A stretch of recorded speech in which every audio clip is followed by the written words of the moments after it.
Question परीक्षा से बहुत डर लग रहा पहली बार। नहीं, मैं आप लोग से पूछ पूछ के आपको क्वेश्चन दूंगा। नहीं Easiest कौन सा आता है? ये बनाओ।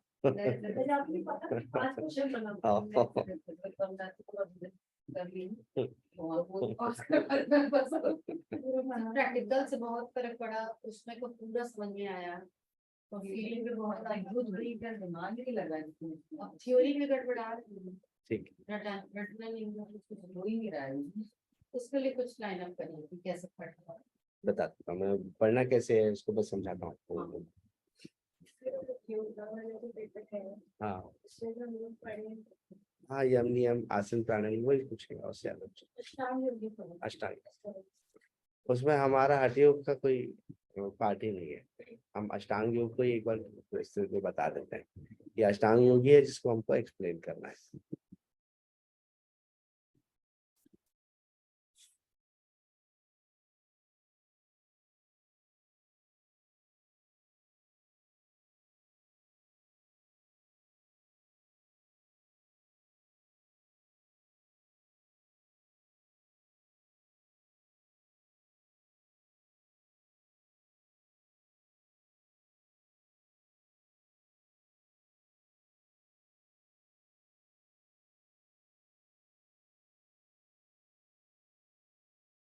उसको भी क्वेश्चन पूछना है, कैमरे के सामने आके पूछना है और जवाब है कैमरे के सामने।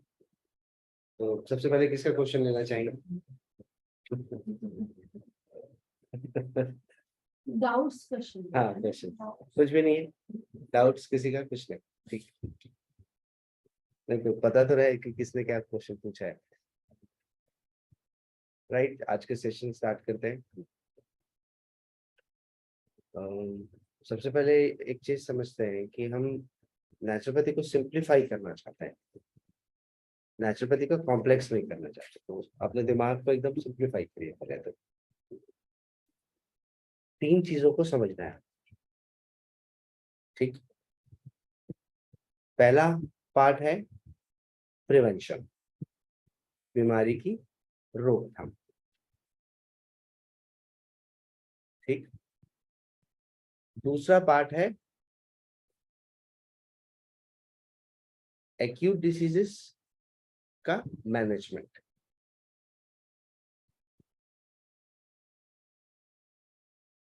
तीसरा पार्ट है क्रॉनिक डिसीज का मैनेजमेंट। तीसरा पार्ट है क्रॉनिक डिसीज का मैनेजमेंट।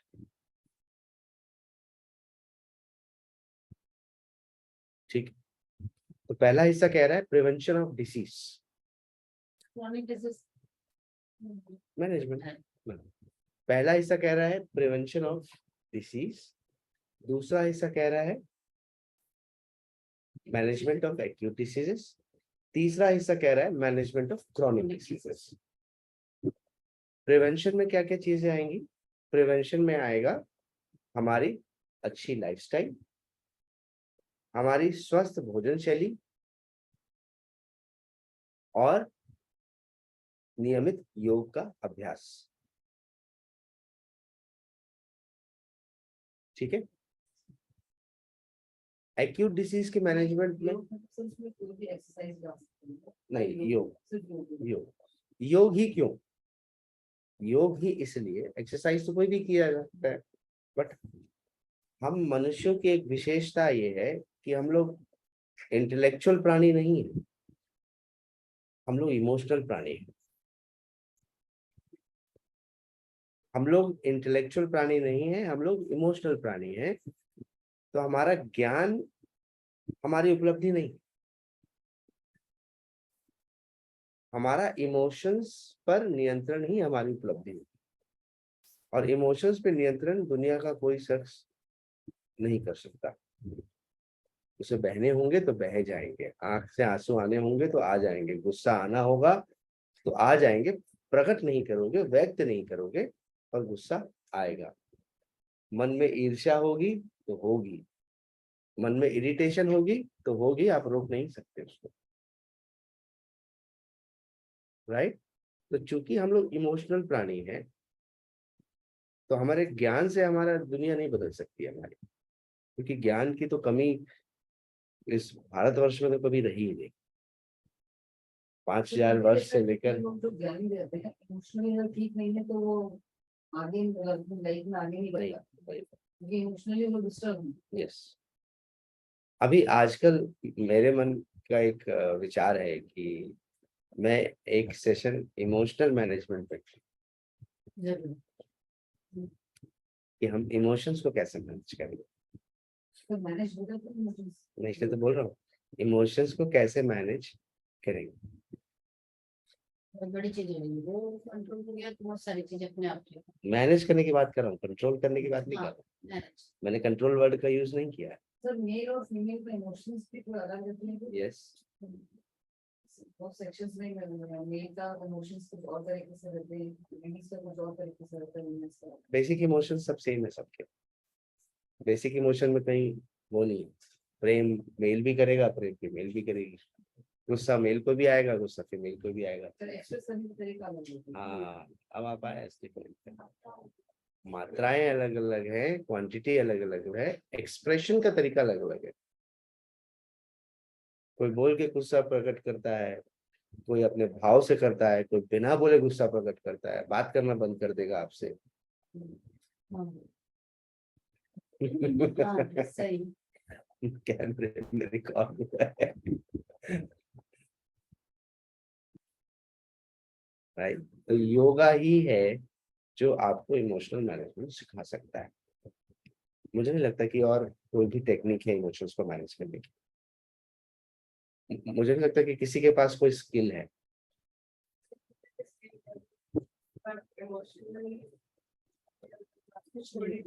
अच्छा ये बताओ, आपको अभी 2-4 शब्द बुरे बोल दिया जाए तो आप वही विभाजी रह जाएंगे कि इसमें परिवर्तन आ जाएगा? नहीं थोड़ा परिवर्तन आएगा। थोड़ा अच्छा, भले व्यक्त नहीं करेंगी हाँ पर चेहरे के भाव बदलने लगेंगे, क्रोध डेवलप होना शुरू हो जाएगा, मन में कुछ कंप्यूटिंग शुरू हो जाएगी, विचारों की कंप्यूटिंग शुरू हो जाएगी। तो प्रिवेंशन पे हमारे हमारे 3 काम है। प्राकृतिक चिकित्सा मतलब 3 काम।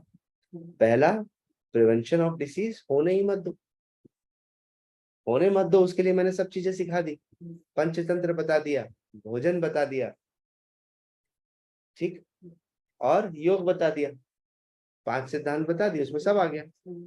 अब एक्यूट डिसीज की बात करते हैं तो एक्यूट डिसीज के मैनेजमेंट को भी बता दूंगा मैं आपको। और क्रॉनिक डिसीज, अब बीमारी हो गई, बड़ी बन गई, तो उसका मैनेजमेंट आपको भी एग्जाम्पल से बताऊंगा, क्योंकि हम एग्जाम्पल से ज्यादा अच्छा कनेक्ट कर पाएंगे और याद रख पाएंगे। ठीक है, चलिए। तो सबसे पहले हम लोग प्रिवेंशन पे हम पूरा बात कर चुके हैं। प्रिवेंशन पे हमें कोई बात नहीं करनी, हमें एक्यूट डिसीज की बात करते हैं। एक्यूट डिसीज में आता है सर्दी, खांसी, बुखार, सर्दी खांसी बुखार, कान का दर्द,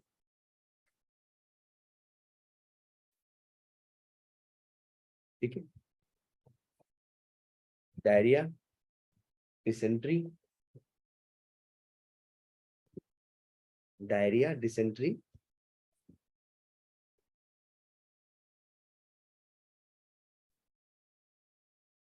ये एक्यूट डिसीज में आता है। ठीक, हेडेक होगा को आप एक्यूट डिसीज मत मानिए, माइग्रेन को भी एक्यूट डिसीज मत मानिए। Migraine is a chronic disease, headache is a chronic disease. एक दिन के दर्द होने को हेडेक नहीं बोलेंगे। एक दिन के दर्द को तो आप मैनेज कर लेते हो, बर्फ लगा लेते हो।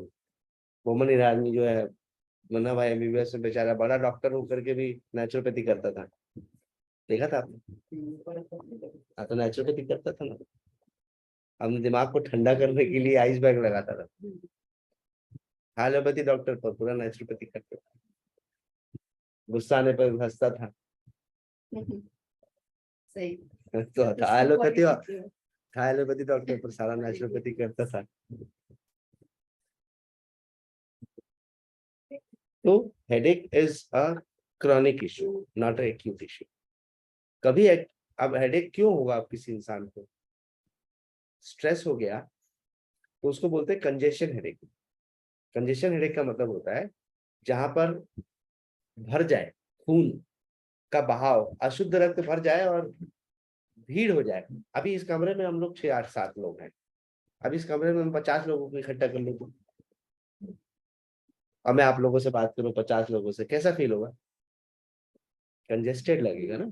वैसे ही जब खून का प्रवाह कंजेस्टेड हो जाता है ब्रेन में, उसको हेडेक बोलते हैं। उसको बोलते हैं, हेडेक्स कई प्रकार के होते हैं, पर इसको बोलते हैं कंजेस्टिव हेडेक, जो सबसे ज्यादा होता है। वो तब होता है जब हम विचारों की श्रृंखला बढ़ जाती है, नंबर ऑफ थॉट्स हमारे बढ़ जाते हैं, तो फिर हमें हेडेक की समस्या। इमोशन से ही करते हैं। नॉट नेसेसरी, हेडेक इमोशन से भी हो सकते हैं, और शरीर में किसी भी तरह की स्ट्रेस की सिचुएशन से भी हो सकते हैं।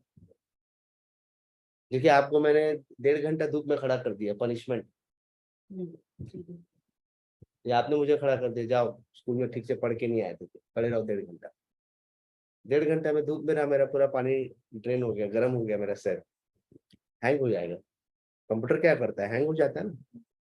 जब एक साथ 4 5 एप्लीकेशन एक साथ खोल दो, तो कई बार वो फिर दबाते रहो, कंट्रोल अल्टर डिलीट, कई बार उससे भी हैंडल नहीं होता, तो फिर पूरा शट डाउन करना पड़ता है उसको। क्या फिर तो headache is not a, but हाँ, अगर हेडेक एक्यूट इश्यू में आप मानते भी हैं, तो उसका मैनेजमेंट बहुत सिंपल सा है। कंजेशन को दूर करने के लिए, फ्रेश ब्लड लाने के लिए आइस लगाऊंगा, या फिर इस ब्लड को कहीं और भेज दूंगा। इस ब्लड को कहीं और भेजने के लिए मैं हॉट फुट बाथ का उपयोग करूंगा। जैसे ही नीचे गर्म करूंगा, तो खून किधर जाएगा? गर्म चीज की तरफ जाएगा। जहां जरूरत होगी, जहां हीट होगा, तुरंत वहां आपको खून भागने लगेगा। हीट क्या करता है? ब्लड को अपनी तरफ खींचता है।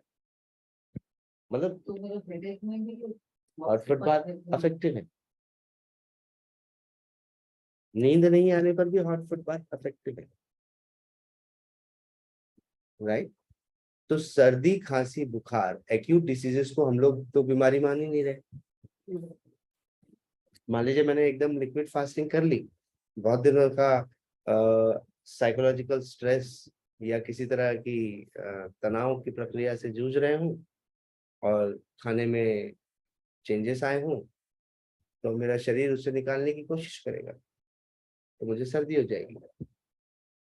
तो सर्दी हो जाएगी, तो मैं उस सर्दी को ठीक करने के लिए मैं किसी चिकित्सक के पास जाऊंगा।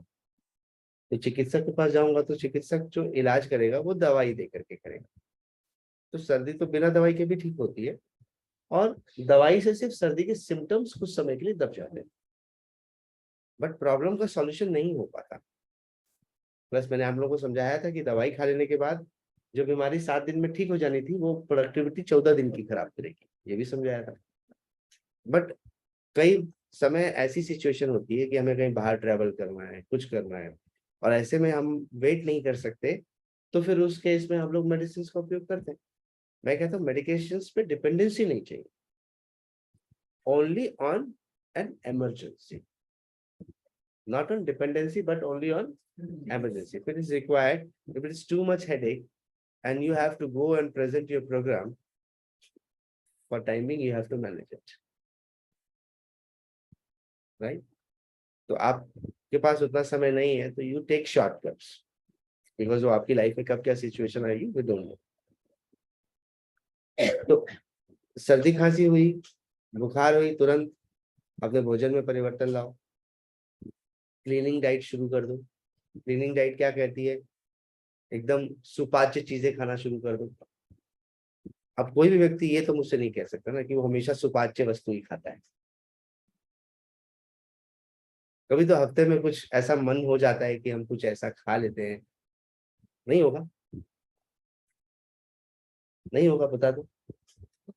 कभी तो पोहे में भुजिया डालेंगे, कैसे रोकूंगा मैं, कब तक? तो ऐसा नहीं है ना, कभी कभी हम सुपाच्य वस्तु नहीं खाते, तो वो जो सुपाच्य वस्तु नहीं खाएंगे, तो उसका असर बाद में होगा। जैसा कर्म है, तो कर्म का फल मिलता है, आपको बताया, आपने मुझे बताया।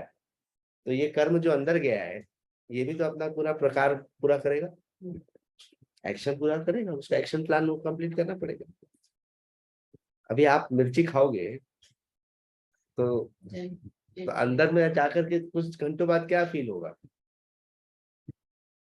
पेट गरम पेट गरम लगेगा, जलेगा भी, और फिर ये हो सकता है अगले दिन भी तकलीफ दे। तो चलेगा। तो कर्म जो किया उसका प्रभाव तो मिलेगा ही। तो इसलिए एक्यूट डिसीज से हमें कोई डर नहीं है, हम उसे मित्र मानते हैं, और मित्र मान करके हम उसका नेचुरोपैथी से क्लीनिंग में सहयोग करते हैं।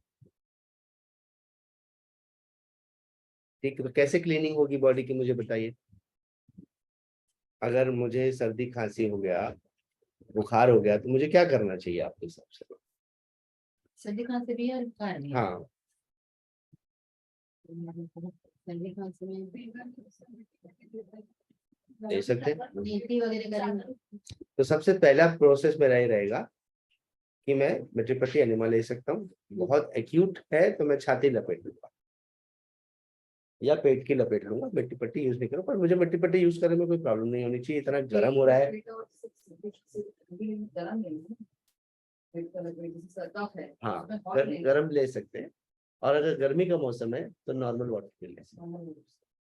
पर ठंड के दिनों में दे रहे हैं तो आप उसे गर्म कर सकते हैं। सिंपल मुझे मिट्टी पट्टी लेना है, मिट्टी पट्टी के बाद मुझे एनिमा लेना है। अब मुझे बॉडी में पेन भी हो रहा है क्योंकि फीवर है, कभी यहाँ दर्द हो रहा है, कभी वहां दर्द हो रहा है, तो ऐसी स्थिति में मुझे हॉट फुट बाथ लेना है, स्टीम नहीं लेना, हॉट फुट बाथ लेना है। फिर मुझे लगता है तो मुझे खाने में एकदम उबली हुई चीजें पे आ जाना है, एकदम सुपाच्य वस्तु पे आना है। हो सकता है मुझे कच्ची चीजें नहीं खाने की जरूरत है, तो मैं फल नहीं ले रहा, या फिर मैं सलाद नहीं ले रहा, सुपाच्य चीजें ले ली मैंने, या लिक्विड लिया मैंने, नींबू पानी, गर्म पानी में नींबू शहद पानी पी लिया। हो सकता है नींबू से कई लोगों को सर्दी का डर होता है, तो सिर्फ शहद पानी पी लिया, गर्म पानी में शहद ले लिया। तो शहद चूंकि एक म्यूकोलाइटिक एजेंट है, तो वो आपके म्यूकस को तोड़ करके आपके म्यूकस को फ्लो होने में मदद करेगा। ठीक है, आज ही एक पेशेंट आया था, उसकी हिस्ट्री बताऊंगा तो आपको उस हिस्ट्री से कुछ सीखने को मिलेगा। आज जो बीमारी हम लोग ले रहे हैं उसके लिए। ठीक है, तो मैं छोटे छोटे मेजर्स करूंगा, मेरे सिम्टम्स मैनेज हो जाएंगे, मेरा फीवर उतर जाएगा। हॉट फुट बाथ से भी मेरा फीवर उतर जाएगा। हॉट फुट बाथ के बाद मैं स्पंज कर सकता हूँ। मैंने मिट्टी पट्टी ले लिया, एनिमा ले लिया, हॉट फुट बाथ ले लिया, स्पंज ले लिया, जरूरत पड़ने पर मैं पेट पर लपेट ले सकता हूँ। और मैं बहुत डिस्कम्फर्ट फील कर रहा हूँ और मेरे पास समय है तो मैं पूरी चादर को लपेट ले सकता हूँ, स्पंज ले सकता हूँ, और अपने भोजन में सिर्फ उबली हुई सब्जियां, सूप या सिंपल खिचड़ी या सिंपल पतला दलिया जिसमें सब्जियां ज्यादा हो, ऐसे भोजन को मैं ग्रहण कर सकता हूँ। कि कई बार हम लोगों को फास्टिंग करने की इच्छा नहीं होती है, ये फास्टिंग के बाद ही उत्पन्न हुआ है, तो ऐसी स्थिति में मैं लाइट खाना खा करके भी चीजों को मैनेज कर सकता हूँ। ठीक है, पर देखिए जानवरों का तो कोई डॉक्टर होता नहीं है, और जानवर अगर बीमार पड़ जाए तो अपनी व्यथा किसको बताएंगे? खाना पहले छोड़ दें। तो हाँ, तो भोजन को छोड़ करके ही वो अपने बीमारी को ठीक होने का मौका देते हैं। तो हम लोगों को भी भोजन नहीं छोड़ पा रहे हैं तो सुपाच्य भोजन करो। तो इतना करने से मेरा अब खांसी को मैनेज करने, सर्दी को मैनेज करने के लिए मैं घृत नीति यूज कर सकता हूँ, आप तो घी डलवा दूं। अगर मेरा नोज ब्लॉक हो रहा है तो मैं थोड़ा सा सरसों तेल डलवा लूं, या फिर घृत नीति से भी। इसीलिए अपन घृत नीति करते हैं। क्या होता है, आपको जब भी सर्दी होगी ना तो ये हिस्सा पूरा छिल जाएगा, छिल जाएगा तो इरिटेशन होगी, सर्दी ज्यादा हो जाएगी, तो आप बार बार नाक साफ करोगे, बार बार वो बहेगा, तो क्या होने वाला है, वो पूरा हिस्सा, अभी नाक को भी अपन कितनी बार छूते तो लाल नहीं हो जाएगी, वो ड्राई हो जाएगी, लाल तो सूख गया है। तो मैंने वहां पर घी डाल दिया तो लुब्रिकेशन हो गया। तो लुब्रिकेशन हो गया तो खांसी क्यों आ रही है? ड्राइनेस के कारण से आ रही है। तो मैंने जैसे ही उसको घी डाल के लुब्रिकेट किया, मेरी खांसी कम हो जाएगी, खराश कम हो जाएगी, मेरे को सांस लेने में आसानी होगी। और उसके बाद लगेगा तो मैं जल लेती सुबह या शाम के समय करूंगा, और जरूरत पड़ने पर मैं लंग्स और पीठ पर लोकल स्टीम दे सकता हूँ। इसमें कुंजल से तो कर सकते हैं आप। कुंजल क्रिया भी कर सकता हूँ, बट वो इतना कंफर्टेबल नहीं फील कर रहा है कि वो कुंजल करे इमीडिएटली, तो उसको कुंजल नहीं कराएंगे। ठीक है, तो हेडेक मैनेज हो गया, फीवर भी मैनेज हो गया, खांसी भी मैनेज हो गई, सर्दी भी मैनेज हो गई। नहीं नहीं, पड़े रहने देना है उसको। नहीं, लेटा के तो 5-10 मिनट ही रखना है, उसके बाद वो नॉर्मल मूवमेंट करे, कोई प्रॉब्लम नहीं है उसको।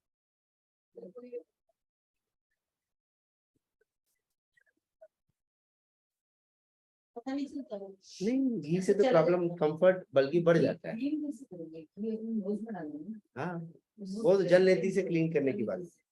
नहीं तो फिर आप जल नेती से करोगे तो फिर वो नमक ड्राई कर देगा उसको। तो ऐसे बच्चों को जैसे हम लोग लगाते तो वो सो जाता है बच्चा, रात में छटपटाते हैं ना, नाक बंद होती है, वही घी डालते हैं फिर। घी लगा छोड़ दो। अरे रात को सब घी डालते हैं, सुबह नहीं। हाँ, जल नेती फिर रात भर तो सोएगा ना वो। ठीक, इतनी चीजें मैनेज हो गई, तो अब मुझे दवाई खाने की जरूरत है क्या? नहीं। दवाई एक्यूट डिसीज में जरूरत कम पड़ेगी, क्योंकि एक्यूट डिसीज में दवाई तभी जरूरत पड़ेगी जब उस एक्यूट डिसीज में इन्फेक्शन हो जाए। मुझे सर्दी खांसी है और मैंने अपने जीवन शैली को नहीं बदला, भोजन शैली को नहीं बदला, तो उसमें इन्फेक्शन हो जाएगा। अब ऐसी स्थिति में मैं बिस्किट पे बिस्किट खाए जा रहा हूँ क्योंकि खाना अच्छा लग नहीं रहा है, मैं नमकीन पे नमकीन खाए जा रहा हूँ क्योंकि रोटी सब्जी अच्छा लग नहीं रहा है। ऐसा करते हैं, बुखार होता है तो, और चटपट पटपट खाते हैं। सर ये जैसे पहले दिन ये कर लिए पटने की पट्टी और यानी हाँ और बात वगैरह, और कल से दूसरे दिन उसको 50% अच्छा लगा।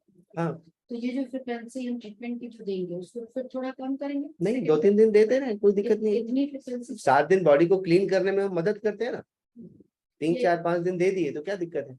ये सेम फिर सेकंड डे फिर थर्ड प्रोसेस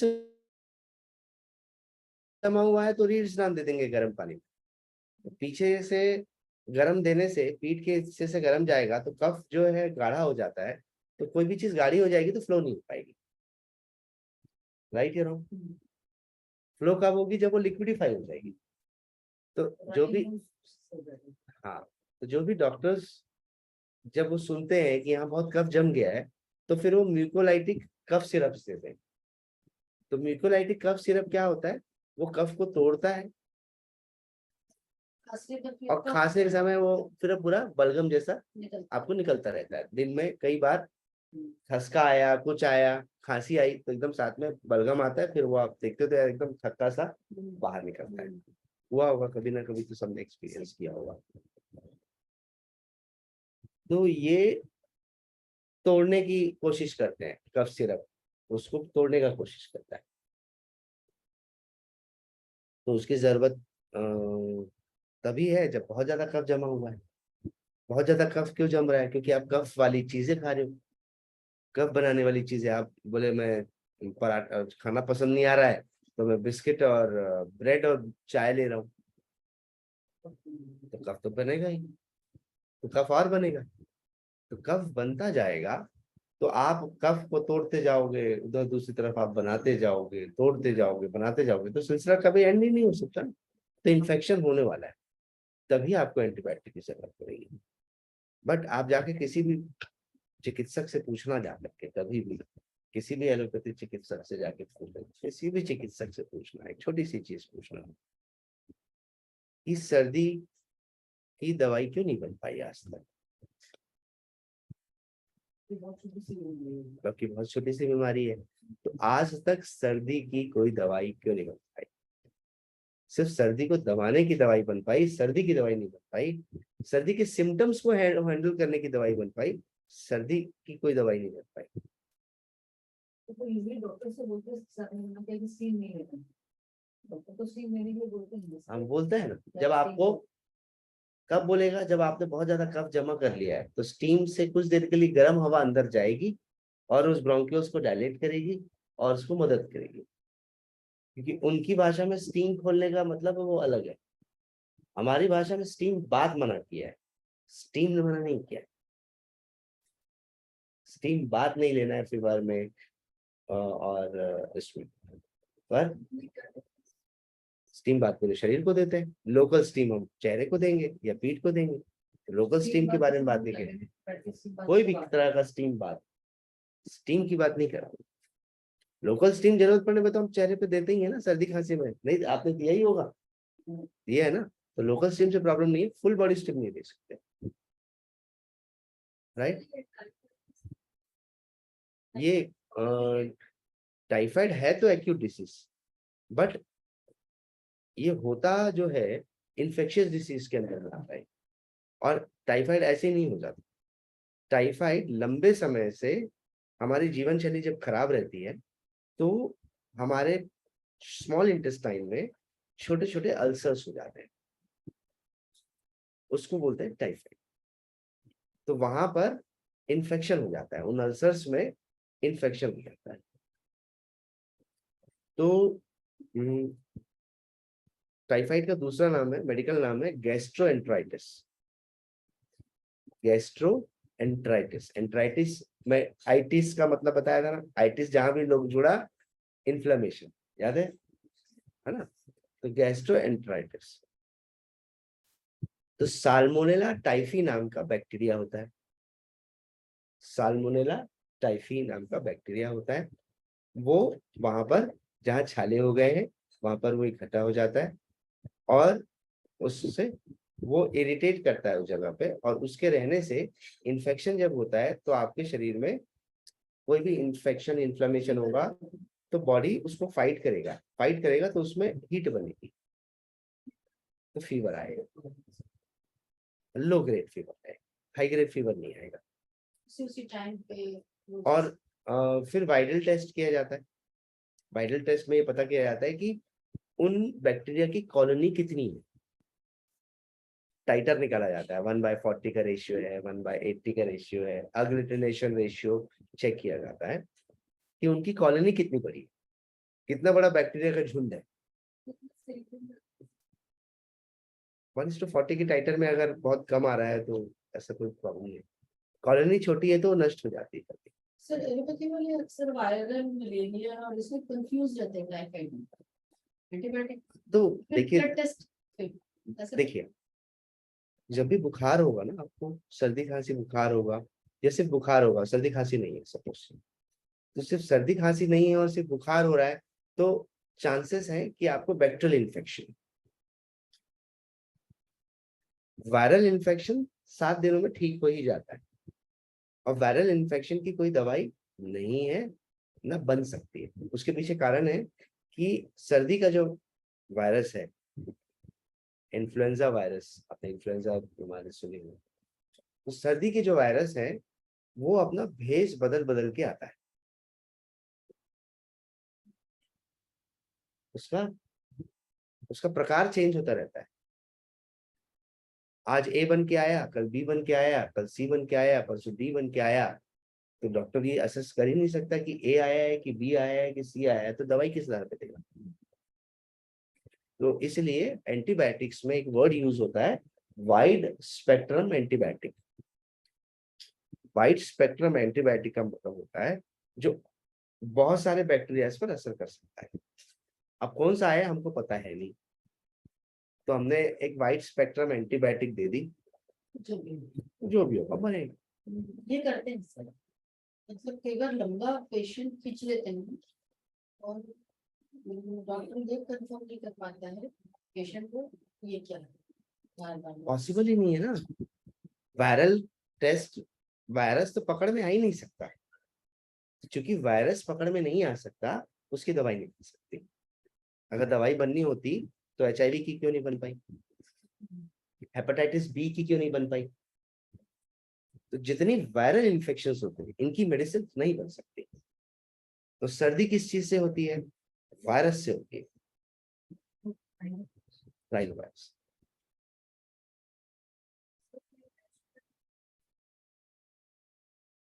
टाइफाइड को भोजन के परिवर्तन से, छाले हो गए तो ऐसे भोजन देंगे जिससे वहां पर इरिटेशन ना हो, ऐसी चीजें जो वहां की हेल्दी बैक्टीरिया को बनाने में मदद करे और अनहेल्दी बैक्टीरिया को खुद नष्ट करे।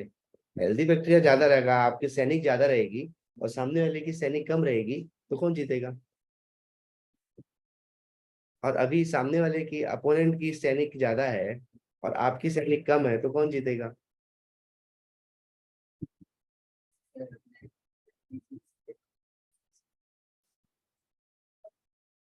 फीवर बार बार आ रहा है तो सबसे पहले धैर्य रखना पड़ता है। टाइफाइड में 21 दिनों तक भोजन का परहेज की जरूरत होती है, उसके बाद टाइफाइड अपने आप रिजॉल्व हो जाता है। वहाँ स्पेसिफिक वो स्मॉल इंटेस्टाइन में ना पड़े, सादा भोजन करिए, तेल नमक बस बस। Yes.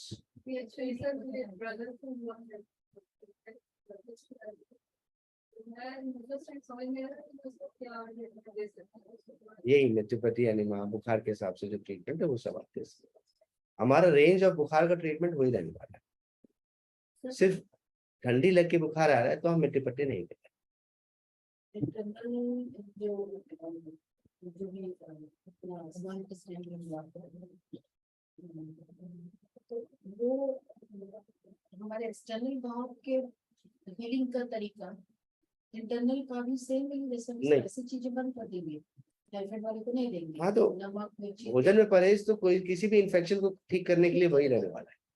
तो और ये हम जो ऊपर ठंडी पट्टी करेंगे वो भी उसको हेल्प करेगा और फिर धीरे धीरे वो आ जाएगा। बॉडी तो खुद ही हील करता है ना। हाँ। अगर जानवर के पेट में कोई इन्फेक्शन हो गया है तो आप कौन सा जानवर को आप एंटीबायोटिक हिरन को दोगे या खरगोश को दोगे? तो बॉडी खुद ही, यही तो पहला सिद्धांत है नेचुरोपैथी का, बॉडी हील्स इटसेल्फ। जब बॉडी हील्स इटसेल्फ, देखो लक्षण दिखने लगेगा टाइफाइड के, जैसे फीवर आने में कमी आएगी। टाइफाइड किन सज्जनों और देवियों को होता है? वही जो बाहर का खाना ज्यादा खाते हैं, गंदा पानी पीते हैं और हाइजीन में ध्यान नहीं रखते। गंदा खाना खाना एक कहानी है टाइफाइड को लेकर बड़ी। टाइफ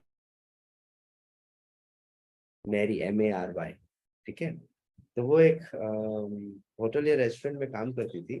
उस रेस्टोरेंट में जो खाता था सबको टाइफाइड हो जाता था। क्यों? उसके पास थी वो, शी वॉज द कैरियर, उसको बीमार नहीं थी वो।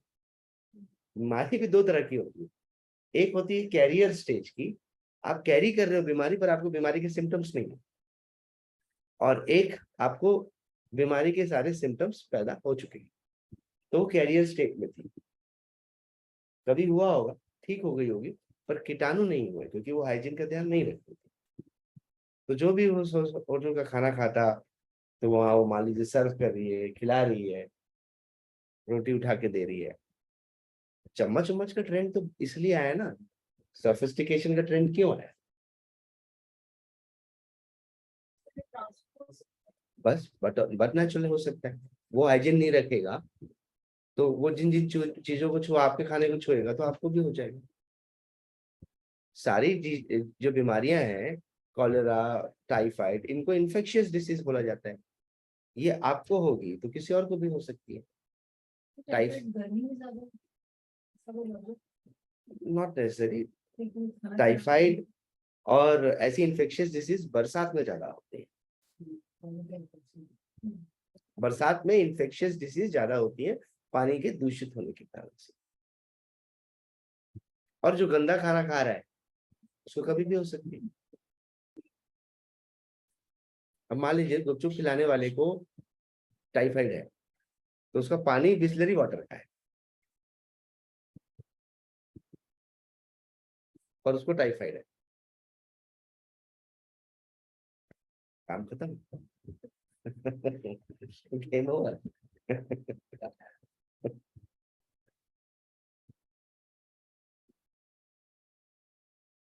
राइट, मेरी बात समझ पा रहे? तो जरूरी नहीं है कि वो बिस्लरी वाटर से आपको अच्छा आपको देख करके आपके सामने पानी डाल के बना रहा हो। इसलिए बेचारे वो लोग भी आजकल हाथ में ग्लव्स पहन रहे हैं।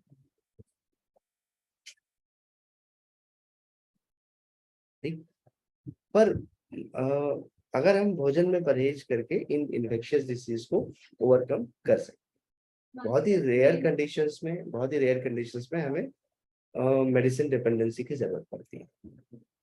फिर भी अगर कम एज के हैं तो एक सेफ्टी जोन में बैक्टीरियल इन्फेक्शंस के लिए दवाइयां दी जा सकती है टू सपोर्ट द पर्सन। ठीक है। तो वायरल इन्फेक्शन की कोई दवाई नहीं, तो वायरस से होने वाले सर्दी खांसी बुखार की कोई दवाई की जरूरत मनुष्य को नहीं है। खा रहा है तो वो इसलिए खा रहा है क्योंकि उसको तकलीफ सहन नहीं हो रही। जो खा रहा है बिकॉज उसको तकलीफ सहन नहीं हो रही, इसलिए उसको दवाई की जरूरत है। अब आप डिसाइड करो, मेरी नाक बह रही है सुबह से, अब मुझे सहन नहीं हो रहा है तो मैं क्या करूं? मुझे हेडेक हो रहा है, मुझे बॉडी में पेन हो रहा है तो मैं क्या करूं? दवाई खा के तुरंत के लिए अच्छा फील करूं या थोड़ा इंतजार करूं शरीर की गंदगी को निकलने देने तक? उसके बाद तो मुझे फ्रेश और अच्छा ही लगने वाला है। पर मुझ में धैर्य नहीं है, मुझे से नहीं, मुझे हेडेक नहीं चाहिए, मुझे तुरंत हटाना है, ये जल्दीबाजी में हूं मैं। तो आप, एक दवाई की कॉस्ट क्या है? कुछ भी नहीं, सरल है, सहज है। जेनरिक दवाइयाँ तो और सस्ती मिलती है, ब्रांड की दवाइयाँ महंगी मिलती है। हम लोग 3-4 रुपए में 100 पैरासिटामोल खरीद सकते हैं। पैकेट ऐसा आता है प्लास्टिक में पैरासिटामोल, ठीक है।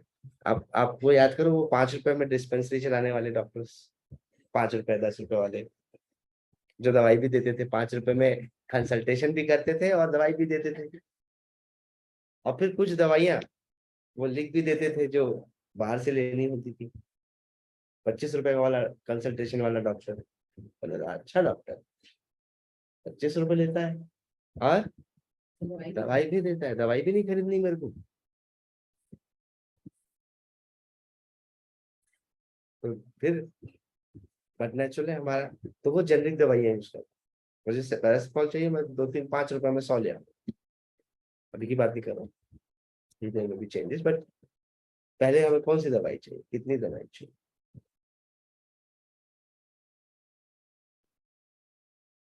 तो आपके ऊपर है कि आपको सिम्टम्स दबाना है या उसको विथस्टैंड करना है। परिस्थिति है विथस्टैंड करने की तो कर लो, और नहीं कर सकते तो इंतजार करो, दवाई खाओ, राइट।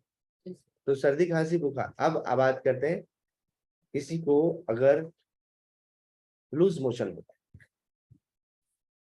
एक्यूट लूज, अचानक उसको सुबह पता चला कि उसका मोशन लूज हो चुका है और उस लूज मोशन के कारण से वो बाथरूम से आता है, फिर जाता है, हाथ धोता है, मतलब 3 ही काम कर रहा है वो। आता है, बैठता है, बाथरूम जाता है, फिर हाथ धोता है, फिर आके बैठता है, फिर जाता है। तो जिस दिन सुबह आपको पता चले कि ऐसा आपके साथ लूज मोशन हो गया, दोपहर में पता चले या रात में पता चले, तो ऐसी स्थिति में डिहाइड्रेशन हो जाएगा। बच्चे को लूज मोशन हो जाए तो डॉक्टर प्रचार करते हैं कि भाई आप ORS का सॉल्यूशन लो, सिर्फ इलेक्ट्रॉल पाउडर पिलाओ। अब बड़ों को हो जाए तो क्या करें? बड़ों को हो जाए तो 2-3 नेचुरोपैथी सॉल्यूशंस और एक एलोपैथी सॉल्यूशन, ठीक है।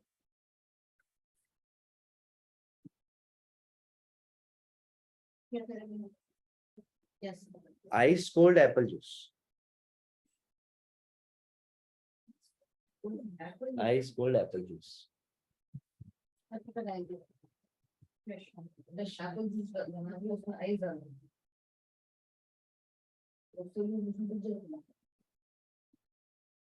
फ्रीक्वेंसी कम हो जाएगी। आइस कोल्ड वाटर एनिमा, जिसका लूज मोशन है उसको एनिमा भी दो किस तरह, और निकालोगे जो और निकालोगे। मैं आइस वाटर दे करके उसके रेक्टम को कॉन्ट्रैक्ट करवाऊंगा, कॉन्ट्रैक्ट करवा दूंगा ताकि वो जल्दी जल्दी मुंह ना खोले। तो ice cold enema, ice cold apple juice, मतलब अपन ठंडा इधर से पिला भी रहे हैं और पेट उधर में से भी ठंडा डाल रहे हैं।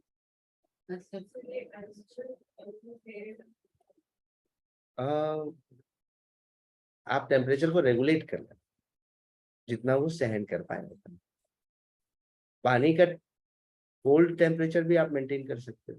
तो नॉर्मल वाटर में आपने 5 बर्फ डाले और वो नहीं सहन कर पा रहा है तो थोड़ा उसमें पानी मिला दो, उसके सहन शक्ति के हिसाब से। ठंडी पट्टी देंगे। पेट पे हम ठंडी पट्टी रख सकते हैं, पेट पे हम आइस बैग रख सकते हैं। अभी हमें रोकना है ना, हाँ, तो सब ठंडा देंगे। अब नॉर्मली लूज मोशन क्यों होता है? लूज मोशन होता है एक्यूट बैक्टीरियल इन्फेक्शंस में। तो अगर एक्यूट बैक्टीरियल इन्फेक्शन है तो वहां पर हम सिम्टम्स को तुरंत हैंडल करना चाहेंगे। तो उस स्थिति में आप चाहें तो एलोपैथी चिकित्सा की दवाइयां हैं, उनका उपयोग कर सकते हैं। ऐसी दवाइयां जो आंतों की कॉन्ट्रैक्टिलिटी को कम करती हैं, बस उतनी। दो तरह की दवाई आती है, जैसे एक दवाई आती है लोमोटिल। लोमोटिल का पर्पस क्या है? To reduce the frequency. डिपेंडाल टू रिड्यूस द फ्रीक्वेंसी। बस फिर एक दवाई आती है तो नॉर्फ्लॉक्सिडिन एंटीबायोटिक है। तो एंटीबायोटिक क्यों दी जा रही है? कि जो अंदर बैक्टीरिया है, अब बैक्टीरिया आया कहाँ से? किस देवी और सज्जन ने बैक्टीरिया को आमंत्रित किया? कुछ खाया उसको? बस फूड पॉइजनिंग, हाँ। ब्रेड खाया, हम्म, पाव भाजी खाई बाहर की, ब्रेड में था इन्फेक्शन। और जिस व्यक्ति ने बनाया था ब्रेड, अब ब्रेड को बनाने का तरीका देखोगे तो ब्रेड नहीं खाओगे, खून खून के पैर से बनाते हैं वो लोग, और मैं मुंह से खाता हूँ। सर मेरे को जब हुआ था बुबोजिन तो मुझे O2 करके मेडिसिन मिली वही ओफ्लॉक्सिसिन। O2 इज, और स्ट्रॉन्ग हाँ, ofloxacin is normally a gastro based antibiotic. O2 is nothing but antibiotic which is called as ofloxacin. खोलिए गूगल में खोलिए ofloxacin, O2 and ofloxacin.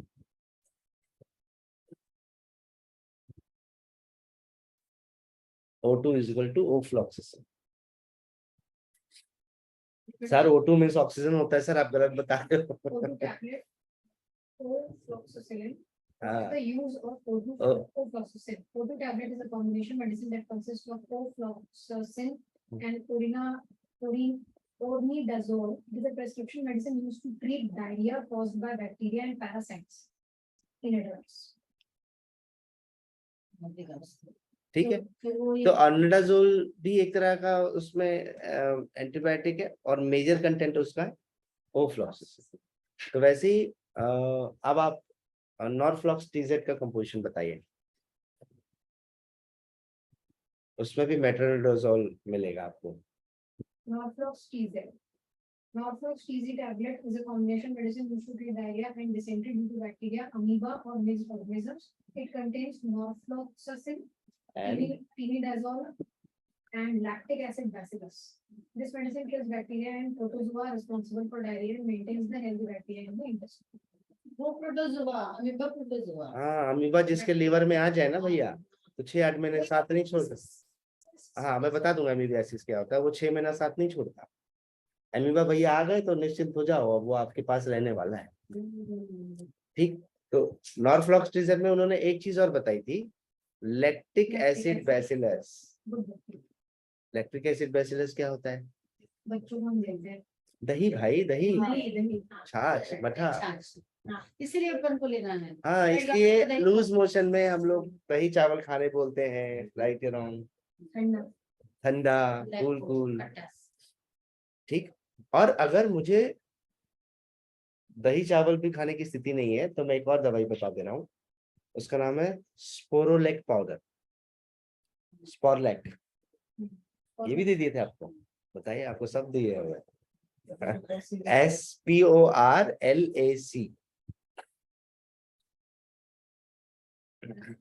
ORLAC। किसी को भी डायरिया हो जाए, हाँ, पाउच रहता है, छोटे छोटे पाउच रहते हैं। Lactobacillus are involved in the preparation of sporlac sachet. हाँ, अब एक में बहुत बड़ी बड़ी कॉलोनीज रहती हैं, उसके 4 सेशेट आएंगे, तो हर सेशेट में बड़ी बड़ी कॉलोनीज रहती हैं। उसमें आपको छोटे से 1 कटोरी पानी में घोलना है और उसको पी जाना है। तो बड़ी कॉलोनी जाएगी और बड़ी कॉलोनी जा करके वो इन्फेक्शियस बैक्टीरिया की कॉलोनी को नष्ट करेगी और उनको बाहर भगाएगी, तब फिर आपका कंट्रोल आएगा। बीमारी समझ पा रहे हो? बीमारी दवाई नहीं ठीक कर रही है। एक तरीका है उस बैक्टीरिया को मारने के लिए एंटीबायोटिक यूज किया जा रहा है, और एक तरीका है जहां पर हम हेल्दी बैक्टीरिया को बढ़ा रहे हैं ताकि अनहेल्दी बैक्टीरिया को वो मार के भगाए। दो मेथड यूज कर रहे हैं ना। क्लैरिटी है ना इसमें? तो हम लोग अगर कम दवाई से मैनेज करना चाहते हैं, सपोज मैं एज ए नेचुरोपैथ मैं नहीं चाहता कि मैं एंटीबायोटिक खाऊं, मुझसे गलती हो गई, मैंने खा लिया पिज्जा, मैंने खा लिया बाहर का पाव भाजी, मैं नहीं रोक पाया अपने आप को, और चाउमीन भी था, मैं कैसे रोक पाया अपने आप को, और मुझे इनवाइट किए थे और बोले आपको ये खाना है, मैं कैसे मना कर पाऊं? गरम गरम चावल। तो मैंने मुंह को ऐसे पानी भर के बढ़िया खाया, मुंह में पानी लाओ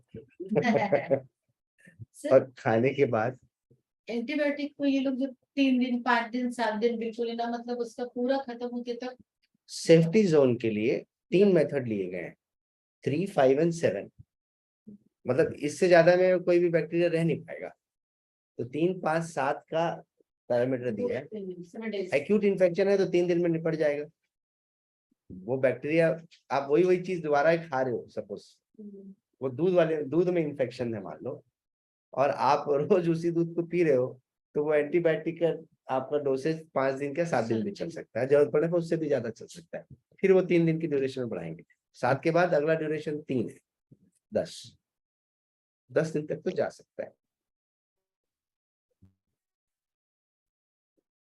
10 दिन के बाद डॉक्टर भी बोलता है भैया थोड़ा रुक जाओ, एंटीबायोटिक दो दूंगा ना तो आपका जाएगा। तो वो भी डरता है, बोले नहीं आप नहीं दूंगा।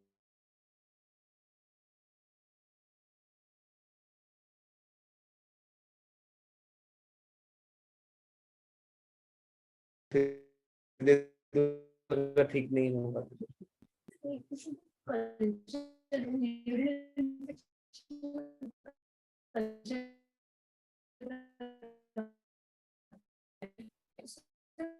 वो बैक्टीरिया के नाम लिखे होते हैं। सबसे ज्यादा इक्वल से होता है।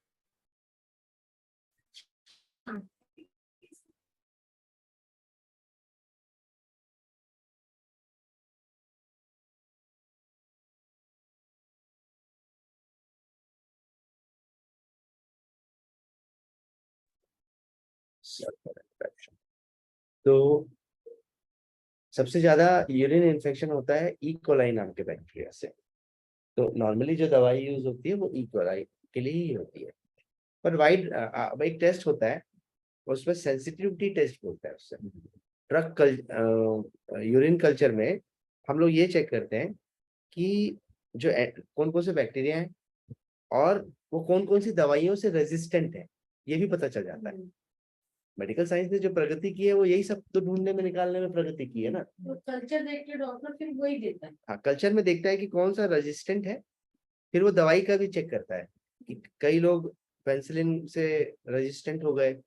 एक समय थी सिर्फ पेनिसिलिन नाम की एंटीबायोटिक होती, कुछ भी आया ठोक दो पेनिसिलिन।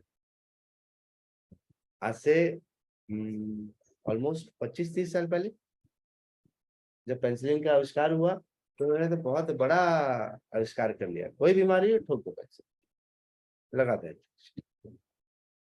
फिर धीरे धीरे पेनिसिलिन नाम के ने एंटीबायोटिक बनाया है, तो और भी लोगों ने एंटीबायोटिक बनाना शुरू किया, तो सब लोगों ने अपने अपने तरीके से एंटीबायोटिक बनाई। अभी कार बनाने वाली एक पहले कंपनी थी, अब कितनी कंपनी है। जूते बनाने वाली मान लो पहले 2 कंपनियां हुआ करती थी, तो अब कितनी कंपनी है। तो अब एंटीबायोटिक की कितनी कंपनी, रोज नए नए इजाद कर रहे हैं। एंटीबायोटिक रोज नए नए कैसे बन रहे हैं, देखा कि पुराने जितने एंटीबायोटिक थे ये सब जितने भी बैक्टीरियाज हैं वो उससे रेजिस्टेंट हो गए, उससे मरते ही नहीं है। क्योंकि अब जो बैक्टीरिया आ रहे हैं इन्होंने उससे मर गए और कुछ बच के निकल गए, दे एग्जिटेड। तो अब उनके पास वो दवाई का सोर्स बचा हुआ था, तो उनकी बॉडी ने, उस बैक्टीरिया की बॉडी ने उस दवाई के अगेंस्ट एंटीजन बना रखा है। अब अभी हमारी बॉडी एंटीजन बनाती है ऐसा नहीं है ना, वो भी तो कीटाणु है, वो भी तो सेम लिविंग बीइंग है, जैसी पावर आपके पास है वैसी पावर उनके पास में। अब उन्होंने बना ली, अब अगली बार आप वो आपके पेट में एंटर कर गए किसी भी खाद्य वस्तु से, तो वो दवाई आएगी तो बोलेंगे हाँ मेरे पास एंटीबायोटिक है तेरी कुछ नहीं होगा जा और खा ले, कोई फर्क नहीं पड़ेगा मेरे को। इसको बोलते हैं resistance. And when the resistance develop, तो अभी कंपनियां नई नई एंटीबायोटिक क्या बना रही है, वाइड रेंज एंटीबायोटिक, 5 एंटीबायोटिक को मिला करके एक एंटीबायोटिक बना रही है, जिससे रेजिस्टेंस अगर इससे ना मरे तो इससे मर जाए, इससे ना मरे। पर ऐसी कोशिश के चक्कर में अब वो उनकी जो अगली जनजाति आती है वो 5 एंटीबायोटिक का तोड़ लेकर आती है तो फिर मेडिकल साइंस का फिर काम बढ़ जाता है। तो इसलिए वो रात दिन खोजने में लगे हुए हैं नए नए एंटीबायोटिक्स, और रात दिन उनकी खोज चल रही है। अच्छी बात बताएं। बहुत अच्छी बात। पर आप खाना एंटीबायोटिक नहीं, हम ठंडी पट्टी और अनीमा अच्छे से नहीं, सीखे हैं, ऐसे कैसे अलग एकदम एक्सपर्ट हो गए ऐसे कैसे आप एंटीबायोटिक एकदम एक्सपर्ट हो गए। अलाउ ही नहीं, अलाउ ही बिना डॉक्टर के प्रिस्क्रिप्शन के अलाउ ही नहीं है। मेंबर आते हैं, मैंने आपको बताया भी होगा, दिव्या जी और आप जानते होंगे दिव्या पात्रिकर जी और उनको दीपक पात्रिकर से, तो मॉर्निंग में आते हैं ना, तो उनकी बेटी रहती है, एक यूएस में रहती है और एक यूके में रहती है। वो यूके भी जाते हैं और यूएस भी जाते हैं, एक बेटी उनकी नीदरलैंड में। तो वहां जाते हैं तो वो कहानी क्या बता, उनकी बेटी अभी आई थी तो मुझसे मिलने आई थी, तो उन्होंने कहा कि हम लोग को कोई बीमारी होती है ना, तो वहाँ मेडिकल शॉप तो है नहीं, तो हम लोग अपॉइंटमेंट लिखवाते हैं। अपॉइंटमेंट लिखाते हैं तो मिलता नहीं है, 3-4 दिन बाद मिलता है, जब तक जाते जब तक बीमारी नहीं रहती तो दवाई नहीं देते वो लोग कॉस्टली बेस पे इंश्योरेंस नहीं है तो बहुत खराब। तो वो दोनों जगह जाते हैं, यूके भी जाते हैं और यूएस भी जाते हैं। तो मुझे बता देते, मुझे दवाइयाँ नहीं मिलती, आपको यहाँ जितना हैंडी मिल जाती है जितनी मेडिकल शॉप में वहाँ नहीं मिलती। ऐसे भी कई मेडिसिन आर बैंड, कई मेडिसिन बिना प्रिस्क्रिप्शन के मिल ही नहीं सकते।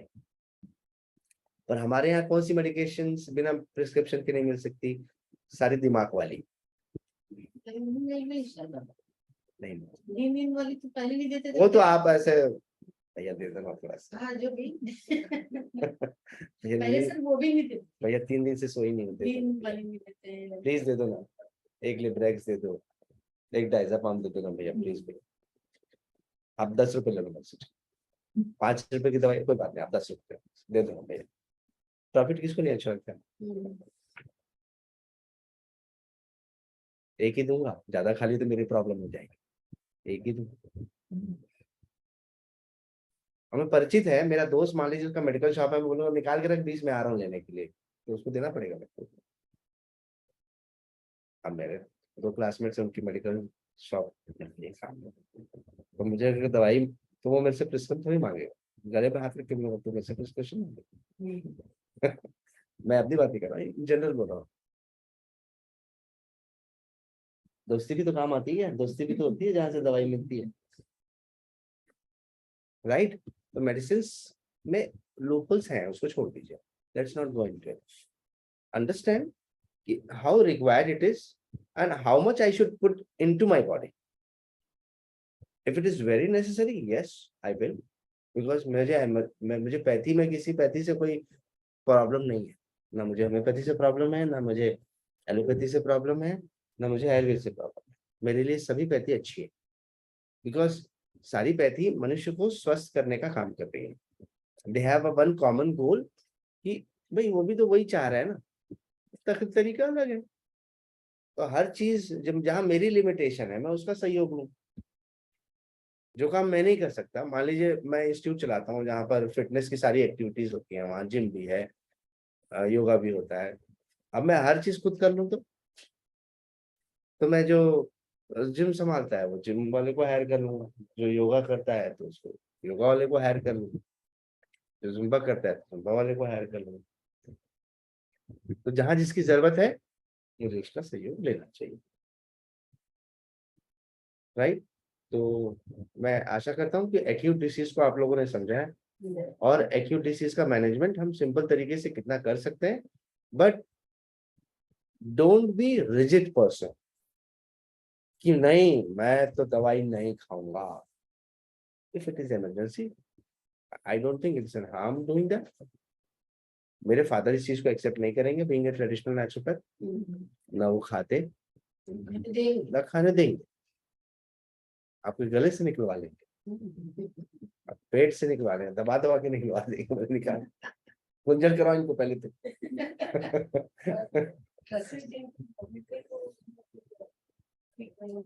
उनको भी आइस कोल्ड है, वॉमिटिंग हो रही है तो कुंजल करवा दीजिए, जितना निकलना होगा निकल जाएगा। वॉमिटिंग हो रही है मतलब फूड में प्रॉब्लम है। वॉमिटिंग हो रही है, फूड पॉइजनिंग है, एक्यूट फूड पॉइजनिंग में ही वॉमिटिंग होती है, या ओवर ईटिंग में, या फिर नॉर्मली जो शराब पीने वाले हैं वो कई बार घर पहुंच करके सीधा मुंह खोलते हैं, जैसे ही दरवाजा कोई खोलता है सामने वाला मुंह खोलता है।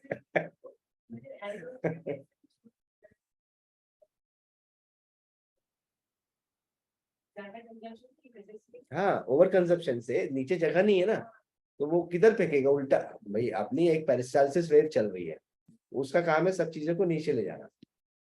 आप उस इतना ज्यादा नीचे तक पैक करके रख दियो तो उसके पास नीचे जाने की जगह ही नहीं है, तो वो उल्टा फेंकती है ऊपर। अभी स्टमक का साइज तो निश्चित है ना, तो स्टमक में तो चीजें रहनी है, तय है ना। तो यहाँ पर आई तो रुक गई वो, अब उसका पाचन चल रहा है, पाचन चल रहा है फिर भी आप खाए रहो, तो वो नीचे उतर नहीं सकती क्योंकि वो पाचन चल रहा है, वो ब्लॉक्ड है। नीचे वाला कभी खुलेगा जब पाचन हो जाएगा, तो ऊपर वाला तो खुल सकता है ना। तो ज्यादा खाया तो ऊपर वाले भर गया तो खुलेगा, और यहाँ तक आएगा, फिर यहाँ से फिर बाहर आ जाएगा। नॉर्मली एक्यूट वॉमिटिंग बहुत रेयर होती है, उन्हीं को होती है जो एकदम खाली पेट है, तो एसिडिटी के कारण से वॉमिटिंग हो सकती है, तो उसका बेस्ट इलाज कुंजल है।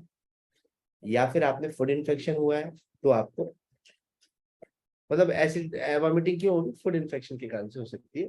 तीसरा है कुछ लोग ट्रैवल करते हैं बस से या ट्रेन से या बाय कार जाते हैं, वो वॉमिटिंग अलग है। स्मेल होती है नहीं, वो उसके पीछे कारण है, हमारे कान में एक छोटा सा अंग है जिसको बोलते हैं वेस्टिबुलर एपरेटस।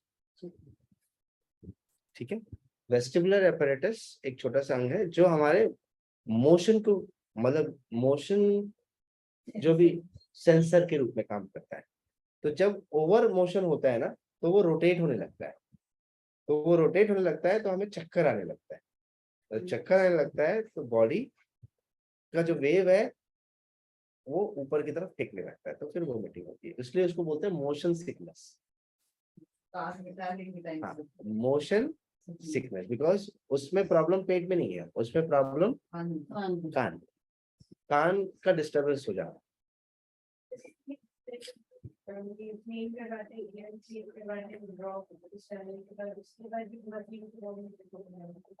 हाँ, उसमें नॉर्मली वो वैक्स फुलाने वाली मेडिसिन होती हैं, वैक्सॉल वगैरह जो यूज होता है, तो वो अंदर में जो पड़ा हुआ मल है, वेस्ट है, उसको वो फुलाता है, फिर फुला के वो बाहर फेंकने की कोशिश करवाता है। Basically all dust.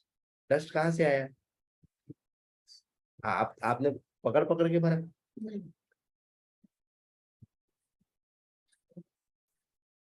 ये तो नॉर्मली वैक्स तो शरीर बनाता ही है ना, अगर ना बनाए तो कोई भी कीटाणु अंदर घुस जाए तो वो क्या करता है, वैक्स बना के रखता है, कोई आ गया तो वो वहीं पर लेवल 1 पे उसको रोक देगा। बॉडी खूबसूरती तो देखो कितना बड़ा, वो अंदर कान के अंदर गया तो खत्म है ना, वहां पर तो नर्व है, वो वेस्टिबुलर नर्व इरिटेट हुई तो खत्म है सब चीजें, सुनने समझने की शक्ति खत्म हो जाएगी। तो सर जैसे ट्रैवलिंग में कभी तो ईयरबड वगैरह ऐसा कुछ कर हाँ, ईयर बंद कर लेते हैं ना, ऐसे करके चलेंगे तो चांसेस कम फ्लाइट में भी लगता है वो भी है। उस फ्लाइट में जैसे आप थोड़ी देर में आप एक ऊपर की तरफ जाता है तो एक समय के लिए कान जम करके हो जाता है और फिर वो धीरे से खुलता है, होता है ना ऐसा, वो भी वेस्टिबुलर एपरेटस का पैक है, वो अपने आप को हैंडल कर रहा होता है उस वक्त। क्योंकि आप सडन, आपको लगता है फ्लाइट की स्पीड ऐसी 150 किलोमीटर होती होगी, तो उस स्पीड के साथ उस बॉडी को एडजस्ट करना है ना, भाई आपने फिजिक्स पढ़ी होगी, तो रिलेटिव मोशन तो हो रहा है ना। फ्लाइट अगर 500 की स्पीड पे है, तो मैं बैठा हुआ हूँ, आई एम स्टैटिक, बट उस रिलेटिव मोशन का फर्क मेरी बॉडी पे होगा या नहीं होगा? इंजीनियर साहब बताएं, did it make a difference और नॉट? तो उसके 500 किलोमीटर की स्पीड से चलने से मेरे बॉडी को क्यों फर्क पड़ना चाहिए? मैं तो बैठा हुआ हूँ, I am static, I am not making any movement. तो बॉडी का तुरंत एडजस्टमेंट है, वो तुरंत सेंस करता है, ब्लॉक करता है, फिर खोल देता है, फिर वो एक फ्लो में आता है, तो अडेप्टेबिलिटी पे आता है। आई होप आज हमने एक्यूट डिसीज के बारे में एक समराइज किया कि बीमारी का इलाज तो सरल है हमारे पास, सिंपल ट्रीटमेंट्स, बस इसको समझना है कि कब किसकी जरूरत है, उसका हम उपयोग करें। इसलिए अगर हमें मोशन सिकनेस है, तो अब गाड़ी में ट्रेवल करेंगे, वोमिटिंग होती है, तो हमें एक एंटी वोमिटिक दवाई डोमपेरिडोन होगा, खा लेने में कोई तकलीफ नहीं है, क्योंकि उनको बॉडी को प्रॉब्लम होती है। या उन लोगों में ज्यादा होती है जहाँ घाट से जाते हैं और घाट बार बार घूम रहा होता है, टक टक टक टक टक टक टक। तो आपने कभी इमेजिन किया कि आप ज्यादा देर वो फुगड़ी कर लो, तो फिर उसके बाद ऐसे सर एक प्रॉब्लम है था कि जैसे अभी तो हम आपके अंडर में ठंडी पट्टी ले रहे हैं, दीदी लोग से पूछते हैं मसाज का टाइम सब कुछ डिसिप्लिन से करना है।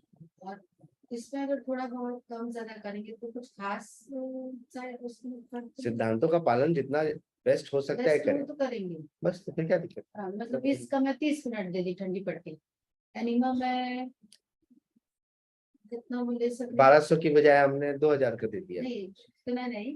नहीं बोले, पानी पूरा आज से पूरा धो के रखूंगी, धो डालूंगी तेरे को, बहुत धोया तो नहीं नहीं। सर, सर जैसे होम्योपैथी और बायोकेमिक में क्या है कि 5 गोली की जगह 7 गोली बच्चों को दे दी अगर, तो प्रॉब्लम नहीं है, नहीं है। तो नेचुरोपैथी उतना मार्जिन लेता होगा, नौसिखा मेरे जैसे नौसिखा। देखिए, नेचुरोपैथी में कोई दवाई तो है नहीं, हाँ, पानी और भोजन है। वो है।